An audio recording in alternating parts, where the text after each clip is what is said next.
अस्सलाम वालेकुम।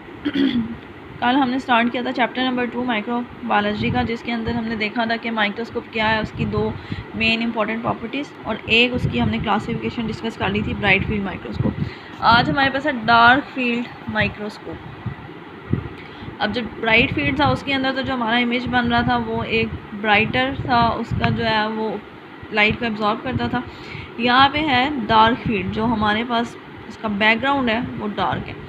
अब इसको हम क्यों यूज़ करते हैं? इसको हम ज़्यादातर यूज़ करते हैं use for the examining live micro organisms. जो जिंदा माइक्रो ऑर्गेनिज्म है उनकी स्टडी के लिए हम इसको यूज़ कर रहे हैं। That are either invisible in the ordinary light microscope, जो कि आम लाइट माइक्रोस्कोप में हमें नज़र नहीं आते।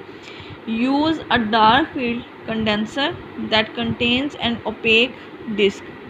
The disc blocks light that would enter the objective directly. Only light that is reflected off, turned back from the specimen, enters the objective reflected off. क्योंकि background इसका जो है वो यहाँ पे हमारे पास जो है वो डार्क फील्ड है, इसलिए जो भी लाइट उससे टकराएगी जाके और रिफ्लेक्ट बैक होगी वो जाके स्पेसिमेन में एंटर होती है और ऑब्जेक्टिव लेंस के ज़रिए, और वहाँ पे हमें जो है उसका नमूना जो है, जो भी हमारा सैंपल है, जिंदा जानदार है, तो उनको वो हमें देखने में मदद करती है।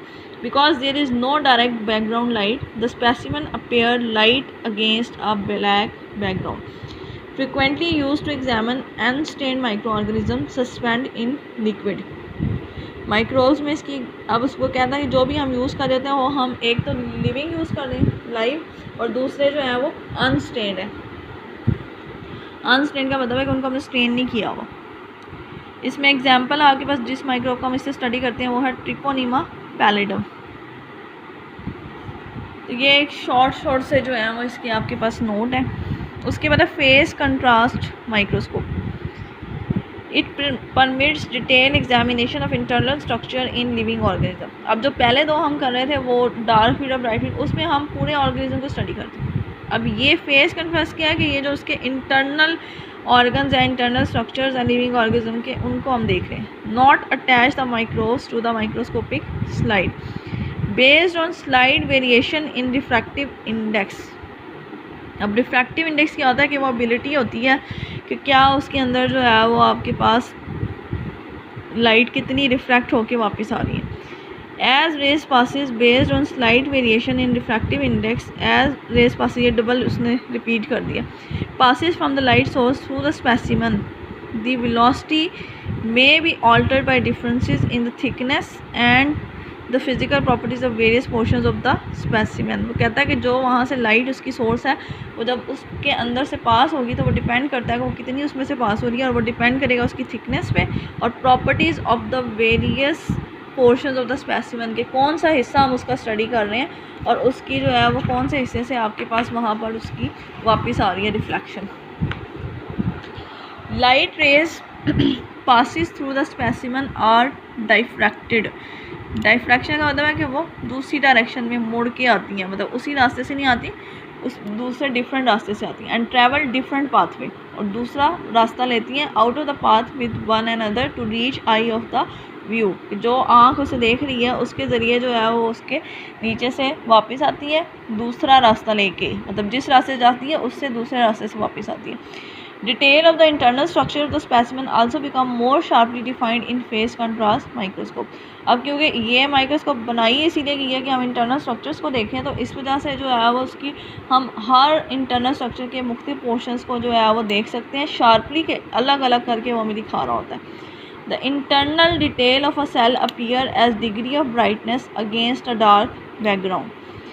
This microscope use the special condenser that contains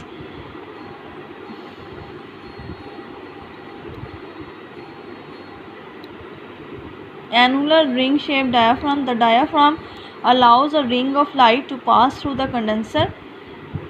The diaphragm allows a ring of light to pass through the condenser, focusing light on the specimen and a ring-shaped diffraction plate in the objective lens. The diffraction and undiffracted rays are then brought into phase with each other to produce the image that meets the eye. अब इसके अंदर जो है वो आपके पास internal structure जो आता है स्पेसिमेन का, उसको वो जो है वो गौर से हम उसको अगर देखें तो अच्छे तरीके से हमें अलग अलग नज़र आता है. उसके बाद जो है वो उसकी डायफ्रैक्शन और अनडायफ्रैक्टेड रेस की जो डायफ्रैक्ट होके आ रही हैं या अनडायफ्रैक्ट होके जा रही होती हैं वो अलग अलग हमें जो है वहाँ पर नज़र आ रही होती हैं। अगली इसकी आपके पास टाइप है fluorescent microscope. Take advantages of fluorescence of substances.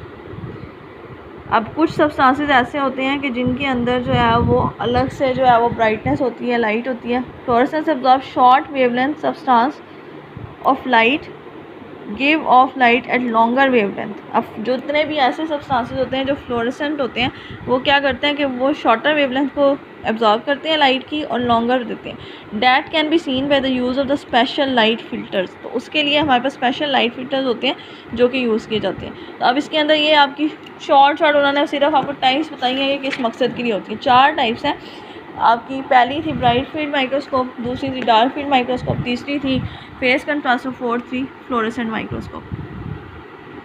अब एक इसका मेन इंपॉर्टेंट टॉपिक है स्टेनिंग का, ग्राम स्टेनिंग। वो कल हम डिटेल में करेंगे क्योंकि उसकी जो है वो आपको सारी डिटेल बतानी है कि उसमें प्राइमरी स्टेन कौन सा होता है डिटेल में। तो इंशाल्लाह वो कल हम डिस्कस करेंगे तो फिर ये हमारा चैप्टर कंप्लीट हो जाएगा। फिर नेक्स्ट प्रोकैरियोटिक और यूकैरियोटिक सेल का है। और स्टेनिंग आपका पेपर पॉइंट ऑफ व्यू से एक इम्पॉर्टेंट माइक्रो का प्रैक्टिकल भी ये है और ज़्यादातर ये आता है। 3 से 4 माइक्रो के प्रैक्टिकल हैं, उनमें से ये बहुत ज़्यादा कॉमन जो है वो आपके पास आता है।